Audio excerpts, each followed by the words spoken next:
अस्सलाम वालेकुम नाज़रीन, आप देख रहे हैं प्रोग्राम गोया और मैं हूं अरसलान खालिद। आज के प्रोग्राम में इस वक्त की जो सूरत हाल है, जहां पर बेतहाशा चैलेंजेस हैं, मुख्तलिफ बहरान हैं, मईशत का एक बहुत बड़ा चैलेंज है।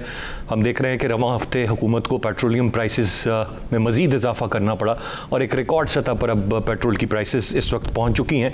उसके साथ साथ डॉलर की अगर हम बात करें तो वो रिकॉर्ड 210 की फिगर को टच कर रहा है। तो ये इस वक्त बहुत सारे चैलेंजेस हैं, मसाइल हैं। फिर तवानाई का बहरान है जो भी सर उठा रहा है। बिजली की प्राइसेस में इजाफा किया गया है, लेकिन उसके साथ साथ अब मुख्तलिफ तजावीज़ ज़ेर गौर हैं, जहाँ पर बाज़ार रात को जल्दी बंद करने की बात है, जिसको ताजिर बरादरी मुस्तरद कर रही है।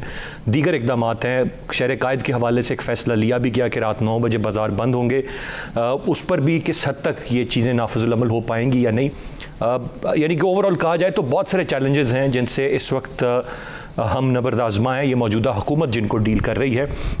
ऐसे में एक पॉजिटिव चीज़ ये हमें ज़रूर नज़र आई कि FATF जो एक पाकिस्तान ग्रे लिस्ट में था, एक तवील अरसे से मुख्तलिफ कोशिशें की जाती रहीं।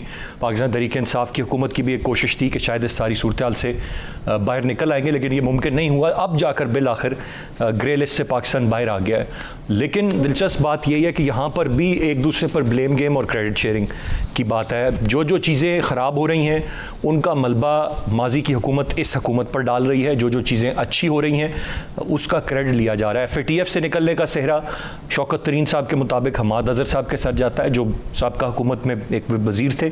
वो कह रहे हैं कि ये तमाम तर क्रेडिट उनका है, और जो तमाम तर इस वक्त महंगाई है, चीज़ें हैं, जो ख़राबी है, वो एक साजिश के तहत आई हुई इस हुकूमत की वजह से है। खान साहब ने भी यही बात कही।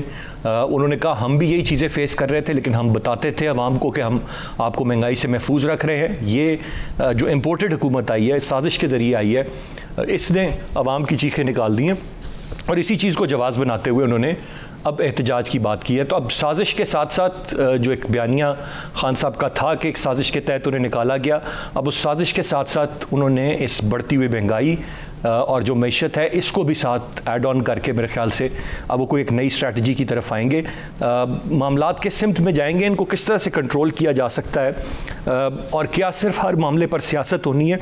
मैं चाहूँगा तफसील से आज के प्रोग्राम में हम इस सारे मामले पर बात करें। गेस्ट पार्टिसिपेंट्स का तारुफ कराता चलूँ।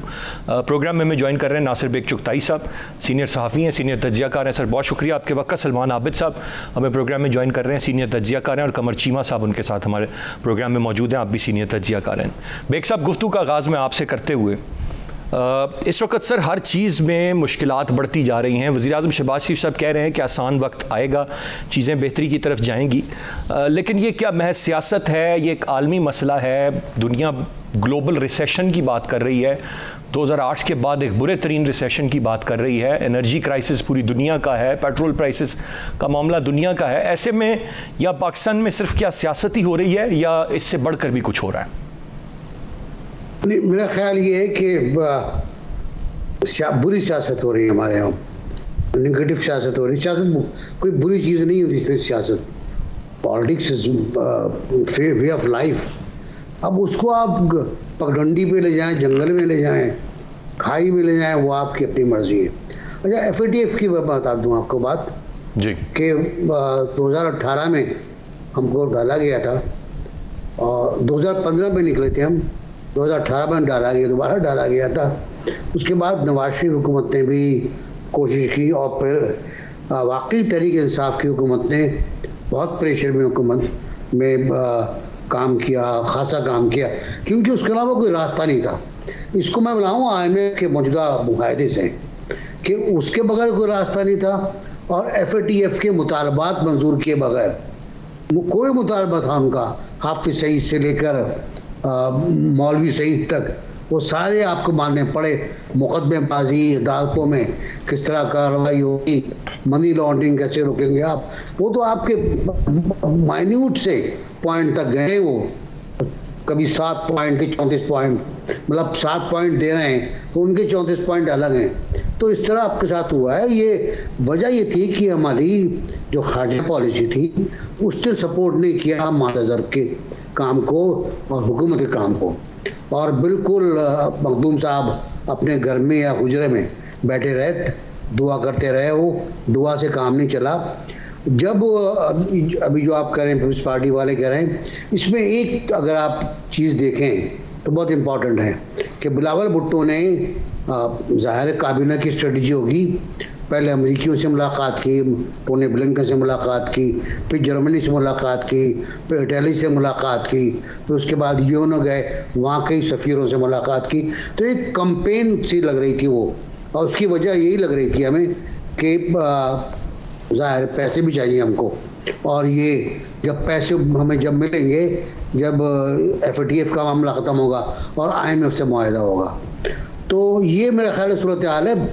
Credit goes to Tehreek Insaf, बिल्कुल पक्की बात, और फिनिशिंग टचेस मेरा ख्याल है मौजूदा हुकूमत ने दिए हैं, जिसने भी दिए हैं ये बहुत अच्छा हो जाएगा पाकिस्तान के लिए। लेकिन अभी इसके इम्तहान हो रही है, अभी उनका विजिट भी होना है पाकिस्तान का, और तकरीबन 6-7 महीने बाद आपको सब कुछ क्लियरेंस मिलेगी। आज शायद ऐलान हो जाए और उसके बाद विजिट का ऐलान भी हो जाए कि उनकी टीम विजिट करेगी, तो लेकिन इस पर सियासत ना की जाए, कौमी मसला है। और मेरा तो ख्याल है IMF भी पॉलिटिक्स ना की जाए। वहाँ इमरान खान मजबूर थे मुआहदा करने पर, लेकिन उनको मुआहदा तोड़ने पर मजबूर नहीं थे। वो जब मुआहदा तोड़ा तो मसाइल पैदा हुए, इस हुकूमत को भारी पत्थर मिला और इसने ये इंतखाब किया कि इस पत्थर को चूमेगी और अपने हाथ में फेंकेगी नहीं, इसको लेके चलेगी। सही, उनकी मर्जी थी, कहते अदम इत्तेमाद लेकर आए, ना लेकर आते तो और बुरा हाल होता पाकिस्तान का, श्रीलंका हो जाते हम। बिल्कुल सही सर, पॉइंट एक। गुफ्तगू का सिलसिला जारी है, एक ब्रेक की जाने बढ़ेंगे, ब्रेक से वापस आकर मजीद बात करते हैं, साथ रहिएगा।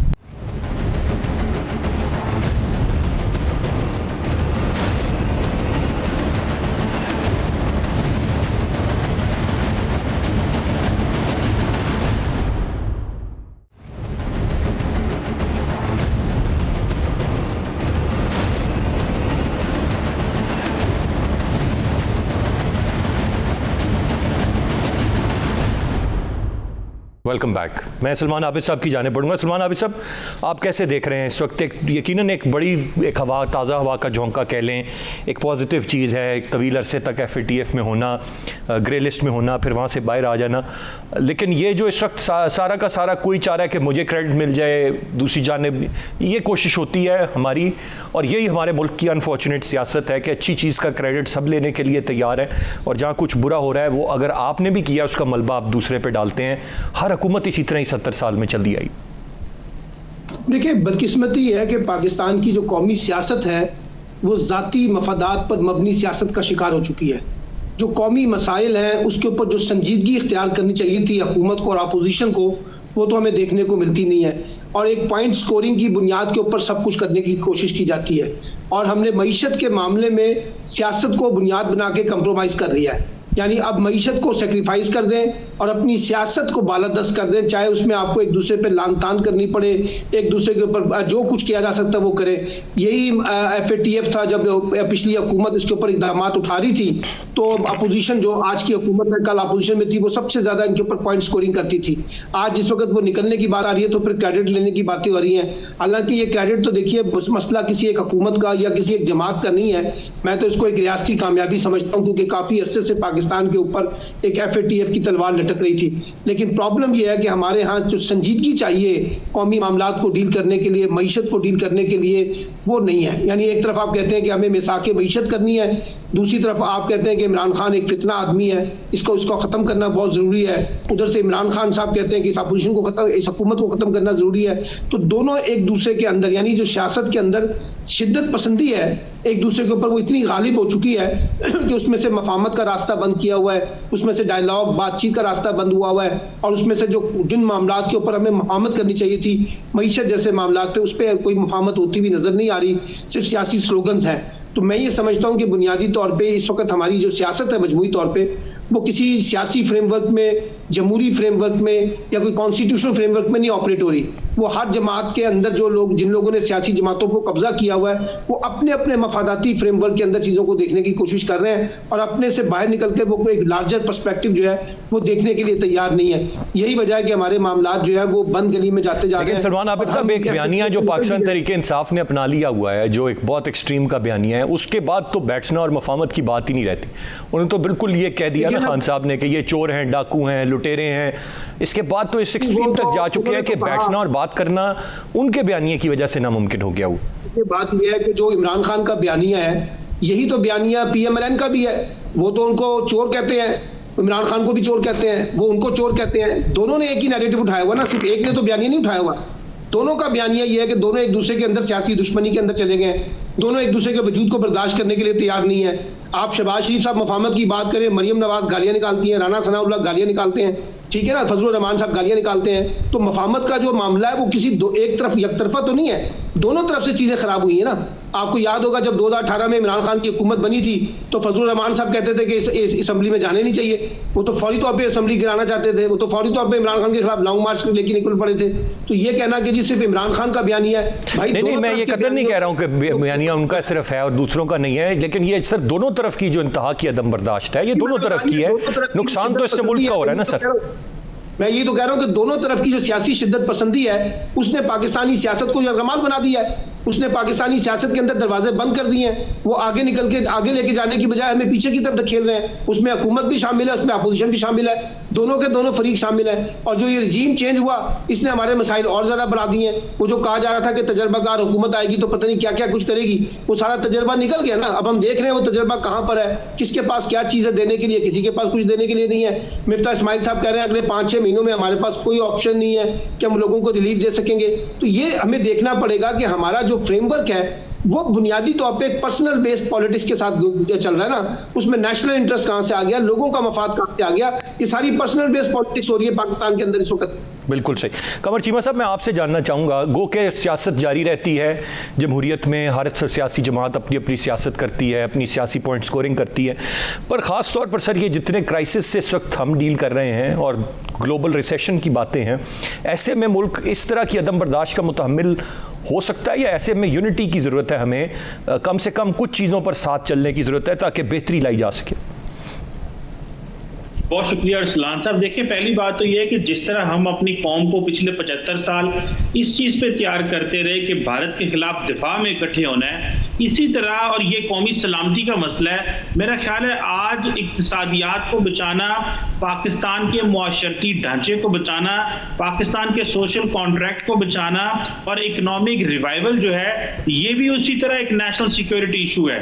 इसको भी उतनी अहमियत दी जानी चाहिए जितनी हमने माजी में जो है वो अपने प्रॉपर नेशनल सिक्योरिटी, ट्रेडिशनल जो सिक्योरिटी इश्यूज हैं उसके हवाले से दी है। सो अगर हमारे पास हमारा निज़ाम अच्छा रहेगा, हमारी इकोनॉमिक चार्टर अच्छा होगा, हमारी सियासी जमातें ये फैसला करें कि कोई इस फर्क नहीं पड़ता इसमें कौन पावर में आता है और कौन ऑपोजिशन में है, और हमारे पास एक लाया अमल हो अगले 20 साल का कि हमने किस डायरेक्शन में जाना है, तो मेरा ख्याल है लोगों को इसमें सेंसिटाइज करने की जरूरत है, पहली बात। दूसरी जारी बात है, ये अरसलान साहब बहुत बड़ा जो क्रेडिट है वो सिर्फ और सिर्फ सियासी जमातों को जाता है कि वो किस तरह चीजों को सोचते हैं। इसमें ये पर्सनल हो जाते हैं कि जी हाँ, मुझे इसको अब नीचे लेके आना है, मुझे इन्होंने रखा फिर निकाला, अब मैं इनको नहीं छोड़ूंगा और मैं इसको गंदा करूंगा, ये हैशटैग ट्रेंड चलेंगे, ये होगा वो होगा। मेरा ख्याल है कि इसमें नुकसान तो स्टेट का और है, किसी का नुकसान नहीं हो रहा। आप देखें कि माजी के हुक्मरान कब यहाँ पे मौजूद हैं, सब चले गए हैं, ये भी चले जाएंगे। सो मेरा ख्याल है एक लार्जेस्ट फ्रेमवर्क में पाकिस्तान को देखना होगा और उसके लिए किसी एक को कोशिश करनी होगी। देखें, इमरान खान साहब को कहा गया था, डॉक्टर साहब मुझे ये बताएं, डॉक्टर साहब ये कोशिश अभी कहीं क्या किसी तरफ से हुई है? कोशिश अभी किसी की तरफ से भी, जो अभी सलमान आबिद साहब बात कर रहे थे कि दोनों तरफ से अदम बर्दाश्त है ना, किसी तरफ से भी कोई कोशिश हुई है या नहीं, किसी तरफ से भी नहीं हुई? नहीं, रिसेंटली तो कोई मेरा ख्याल है कोशिश नहीं हुई और ना ही कुछ सुनने के मूड में। हुकूमत इस वक्त इतनी ऑक्यूपाइड है, उनका डेली एजेंडा इतना ज्यादा ऑक्यूपाइड है कि वो कुछ सुन नहीं पा रहे। और इमरान खान साहब जो ऑपोजिशन में, उनको एक बड़ा बुरा झटका लगा है जिसमें अवाम उनके लिए निकली नहीं है 25 मई को जब वो इस्लामाबाद आए। सो मुझे लगता है कि दोनों इस वक्त सोच रहे हैं कि हमने करना क्या है। हुकूमत तो मुल्क बचाने की बात कर रही है और इमरान खान साहब अपनी पॉलिटिक्स बचाने की कोशिश कर रहे हैं। सो मुझे ऐसे लगता है कि यहाँ पे हमें एक ठंडा सांस लेके सारे स्टेक होल्डर को मिलकर बैठना पड़ेगा।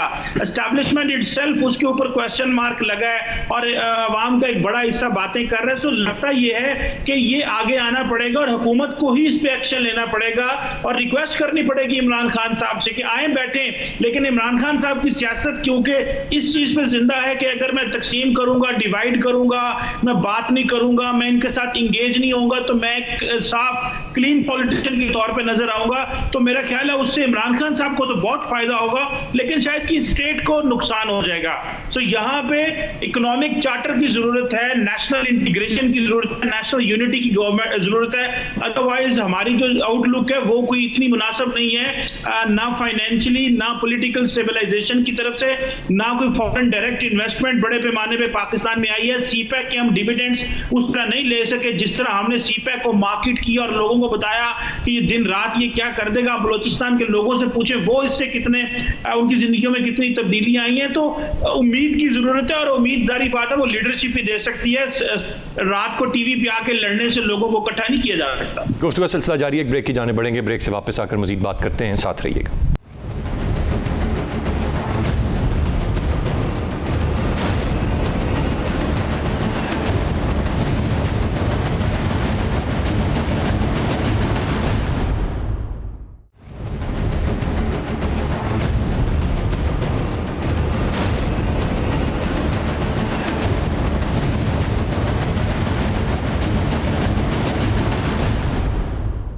Welcome back. बेग साहब, मुझे ये बताइएगा, अब ज़रा बात कर लेते हैं सियासत की और जो सियासी अदम इस्तेहकाम चला आ रहा है, और उसमें अब ज़ाहिर खान साहब अपने आप को लेटेस्ट विक्टिम समझते हैं कि वो गए।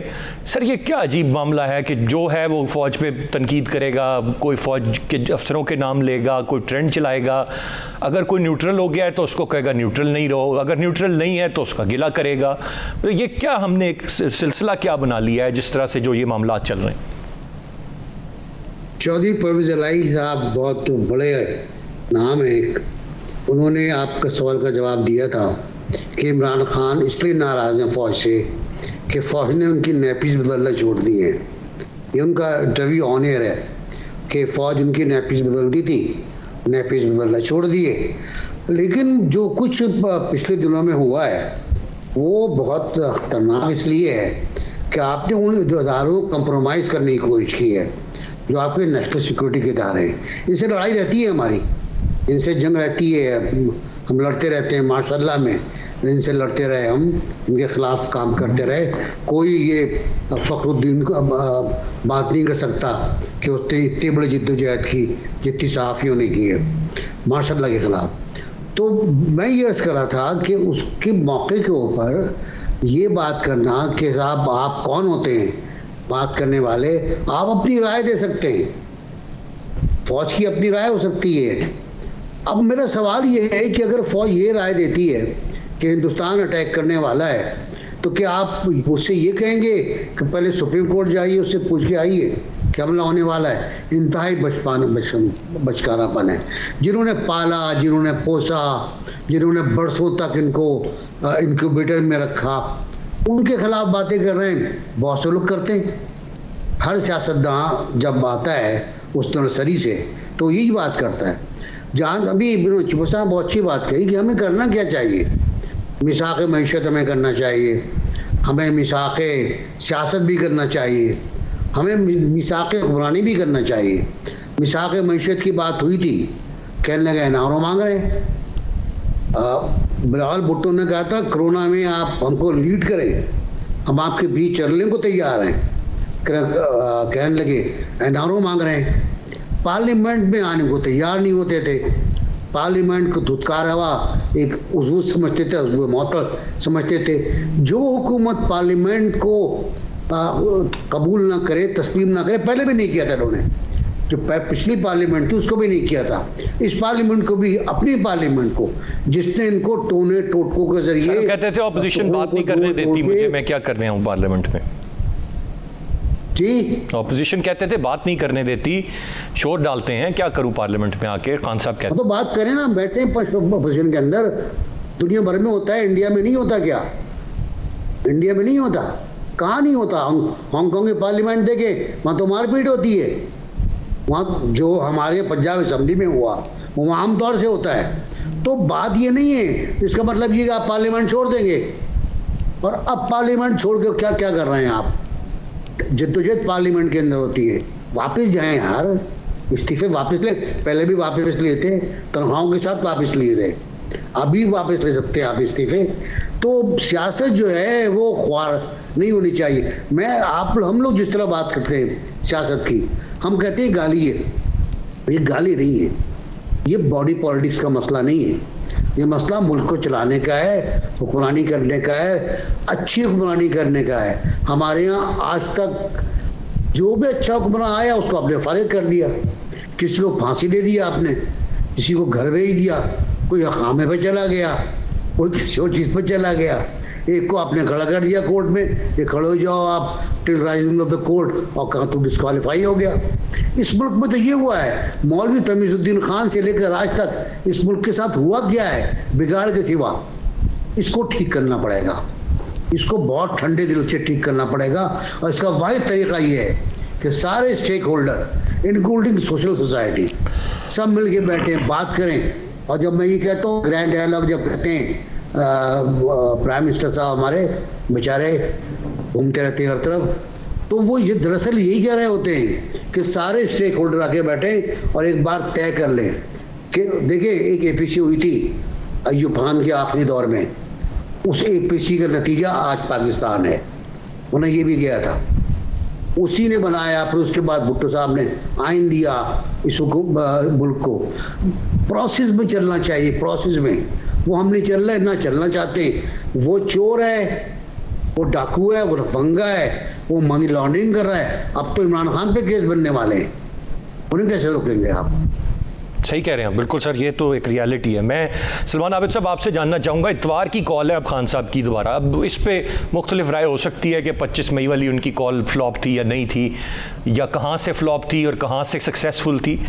अब आप क्या समझते हैं, ये तड़का उन्होंने ऐड किया है साथ, जो एक प्रॉब्लम है फ्यूल प्राइसेस, एनर्जी क्राइसिस, बेतहाशा महंगाई, अब इस पर आप समझते हैं कि पूरे मुल्क की कॉल है ये, तो क्या आवाम बड़ी तादाद में निकल आएंगे या people are too busy dealing with their routine matters और ये इस महंगाई को ही न बर्दाश्त हो? तो बाहर निकलते हैं यार।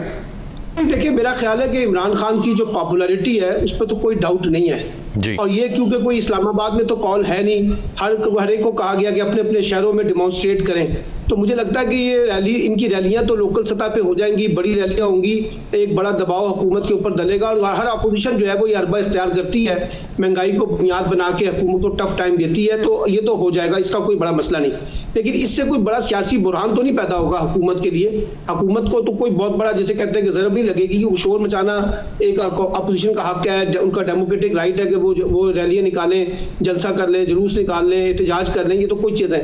असल जो चीज़ है, देखिए जो चीज़ समझने की है वो ये कि 25 मई के बाद हमने देखा है कि इमरान खान साहब काफी हद तक जो है ना वो मुज़ाहमत की सियासत से जरा बाहर निकले हैं और वो खामोश होकर बैठे हुए हैं, इंतजार कर रहे हैं किसने उनको यकीन दहानी कराई है, कौन जामन बना, ये सारी बातें इस्लामाबाद के हल्कों के अंदर जेर बहस है। और कहा जाता है कि जी बजट के बाद जब जुलाई का पहला हफ्ता आएगा तो उनको ये यकीन दहानी कराई गई है कि जनाब के हम नए इंतखाबात की तरफ जाएंगे।